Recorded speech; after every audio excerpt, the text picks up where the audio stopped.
Amazon. Even school children know it as the largest river in the world.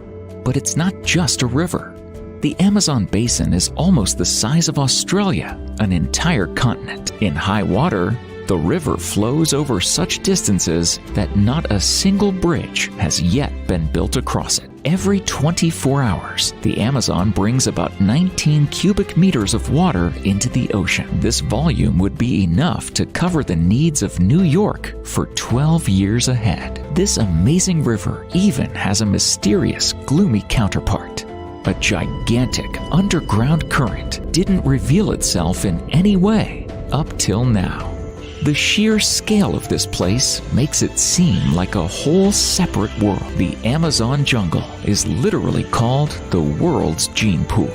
Over a third of all biological species known to science lives here, and new ones are regularly discovered. In prehistoric times, terrible monsters lived here, and scientists still find their remains. Traces of ancient cultures are also found in this place.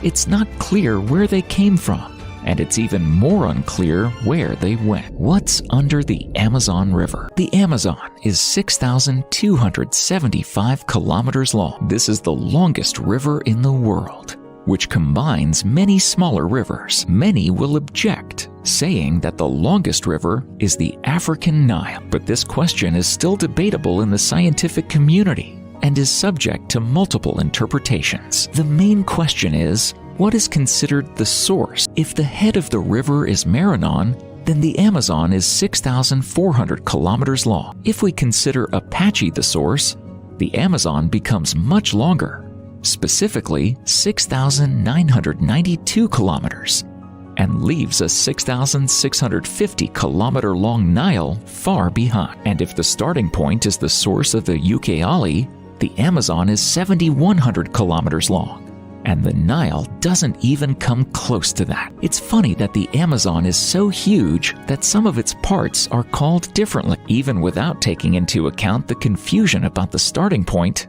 the Amazon changes its name 6 times along the way from west to east. In its middle part, the locals call it Solimoes, and only the last relatively straight segment of the river, which accounts for a third of its total length, is called the Amazon. Many major tributaries of the Amazon get their names from the watercolor. And here, nature has a lot of fun playing with color. For example, the water in Rio Negro appears black, while in Madeira, it appears golden scarlet, resembling the wine of the same name. Near Manaus in Brazil, the Rio Negro merges with the yellow and murky waters of the Solimões, rushing down the slopes of the Andes.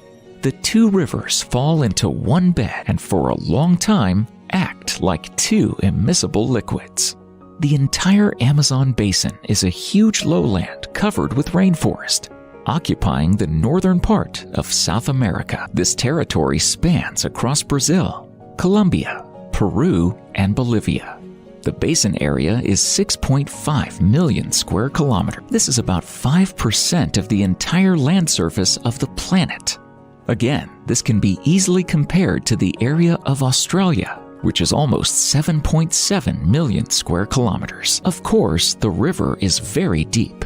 So much so that even ocean liners can go 3,700 kilometers upstream from the river mouth without any problems. The lowest points, its depth reaches 100 meters. For comparison, Lake Erie is 64 meters deep. Of course, such a giant river system was formed over a very long time. Indeed, the history of the Amazon can be called an epic drama. The Amazon originated as a transcontinental river during the Miocene epoch, around 11 odd million years ago.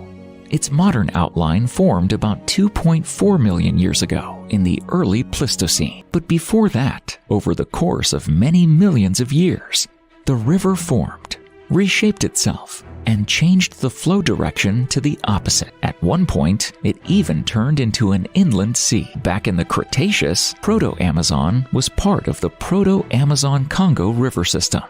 It flowed west from the interior of present-day Africa. Hang on. What? Did I just say Africa? Yes, that's what I meant. Throughout its history, the Amazon managed to move from one continent to another. I know that it sounds crazy, but it's nonetheless true, roughly speaking. At that time, two huge continents were connected, forming Western Gondwana. 80 million years ago, the two continents finally split. And so it happened that the Congo and Proto-Amazon rivers ended up on different continents and became separated not by a strait, but by a whole ocean. 15 million years ago, the main phase of the Andes uplift began. This tectonic movement was caused by the Nazca Plate sliding under the South American Plate. The rise of the Andes and the juncture of the bedrock shields of Brazil and Guyana blocked the river and turned the Amazon basin into a vast inland sea. Gradually, this huge body of water turned into a massive swampy freshwater lake, and marine animals adapted to living in freshwater. Between 11 and 10 million years ago, waters broke through the sandstone from the west, and the Amazon began to flow in the opposite direction, to the east. The Cenozoic Ice Age was long over by that time, and life in the Amazon began to thrive in all its diversity that we see today. In addition to these dramatic transformations on the surface, a lot has happened under the river basin over these millions of years. In parallel to the river, its dark antipode was forming deep underground, and scientists didn't even know about it until recently. In 2011, at the 12th International Congress of the Brazilian Geophysical Society in Rio de Janeiro, a group of scientists presented the results of extensive geologic research of the Amazon basin. The report rekindled the scientific community's interest in the basin and became a source of much debate. Indian scientist Walia Manatal Hamza of the National Observatory in Brazil and colleagues used data collected from 241 abandoned oil wells in the area. Calculations have shown that there must be a large underground flow in this region. It's literally huge, and it's located right under the Amazon itself, but at a depth of 4 kilometers. The scientists immediately named this phenomenon in honor of its discoverer, the Hamza River. The only thing is, the term river can be applied here quite loosely. The data of many seismic sensors and other equipment in hundreds of old wells helped to identify the aquifer's location. It turned out that there is definitely a current, and it even follows the same flow direction as the Amazon itself. But that's as far as the similarities go. The most obvious differences are the width and the flow velocity. While the Amazon is from 1 to 100 kilometers wide, the Hamza River is 200 to 400 kilometers wide. Scientists are quite certain about this, and the data can only be further specified, but not refuted. Underground river is about 6,000 kilometers long, but the flow velocity is ridiculously low. While the average velocity of the Amazon is about 5 meters per second, the Hamza's speed is less than a millimeter per second. That is, Hamza doesn't really deserve to be called a river. This can be compared to glaciers' velocity. Therefore, even the discoverer, Walia Hamza himself, admits that the term river can only be loosely applied in this case. However, due to its immense capacity, the river Hamza contributes to the waters of the Atlantic. The discharge is about 3,000 cubic meters of water per second. Like the gloomy Amazon's twin, the Hamza follows its channel and flows into the ocean deep below its surface when passing from west to east. The Hamza and the Amazon rivers represent an unusual geological system of 2 rivers flowing at different levels of the Earth's crust.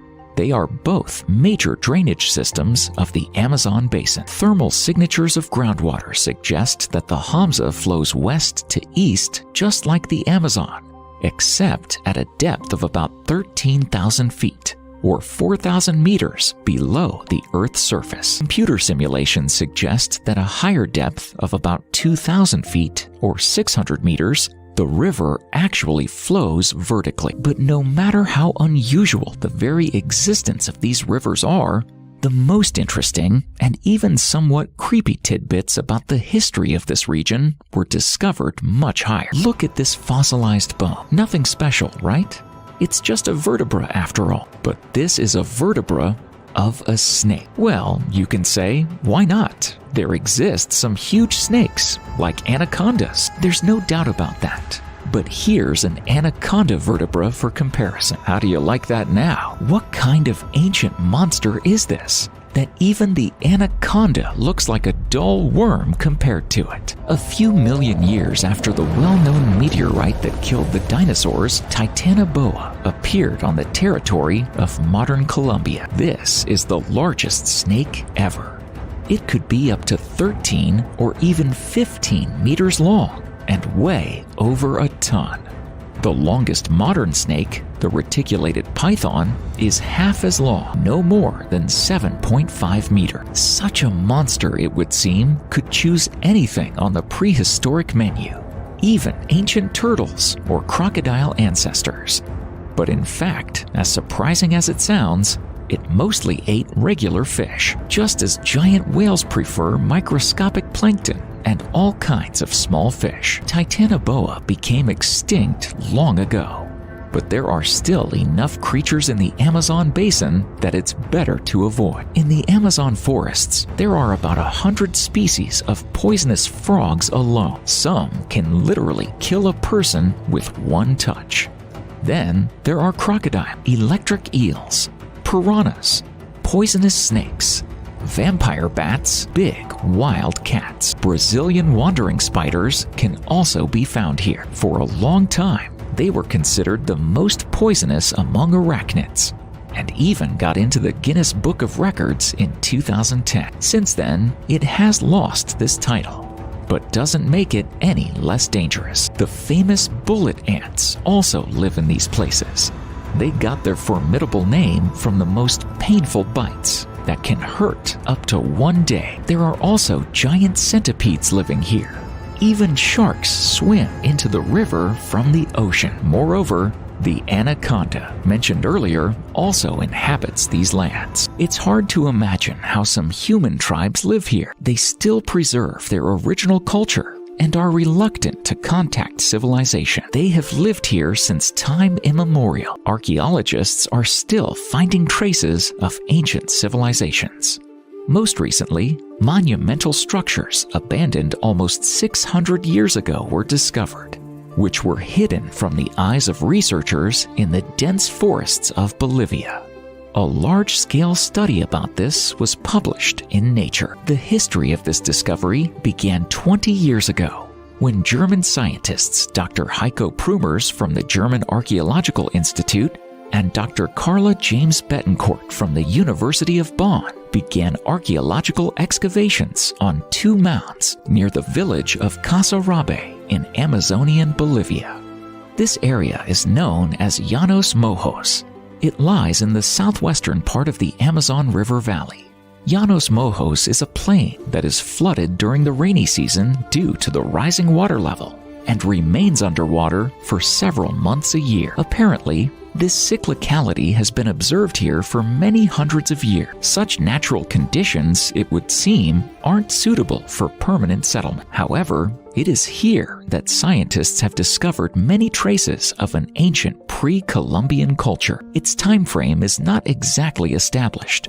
Archaeologists suggest that it was at its peak around the end of the 1st and beginning of the 2nd millennium AD. It was named after the nearest village, Casarabe. This culture's traces include not only man-made mounds, but also roads and canals.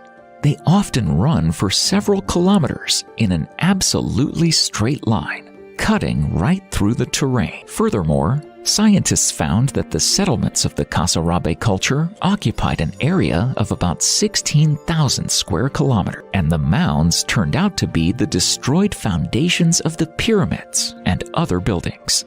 It became more and more interesting. No one could even imagine what else was hiding under the Amazon basin in the upper soil layers and the forest's shadow. The architectural details of the monumental structures and their surroundings were hidden by dense Amazonian vegetation. To learn more about these mysterious places, researchers used LiDARs for the first time in the Amazon Valley region. These are laser rangefinders that scientists have adapted to scanning terrain from height. The LiDAR was attached to a helicopter, which then circled the area. A high-precision laser device produced 1.5 million pulses per second, which made it possible to create a fairly accurate three-dimensional map of the territory. When the scientists superimposed the previously available maps with the locations of the Kasarabe culture artifacts on a new digital model, they opened up a striking view of two large areas of 315 hectares with a rather complex planning system. So far, we can't estimate how many people lived there. However, the layout of the settlements themselves suggests that a large and well-coordinated team worked here. Previously, the settlements have already been found in other parts of the world, namely in Southeast Asia and Central America, in Sri Lanka. But only with the discovery of the Kasarabe culture, scientists were able to state for the first time that such settlements existed in pre-Hispanic times in the Amazon Valley. The researchers emphasize that we are just starting the real archaeological work in this region. The challenge for the future is to understand how these ancient cities function, where the settlers came from, and where they went. Radiocarbon analysis showed that the Kasarabe culture settlements were abandoned around 1400 AD. Why? For now, it remains a mystery. The Amazon basin holds many more mysteries like this. And sometimes, as you can see, we don't even have the slightest idea about their existence. Well, hopefully, the more interesting it will be to find out the answers.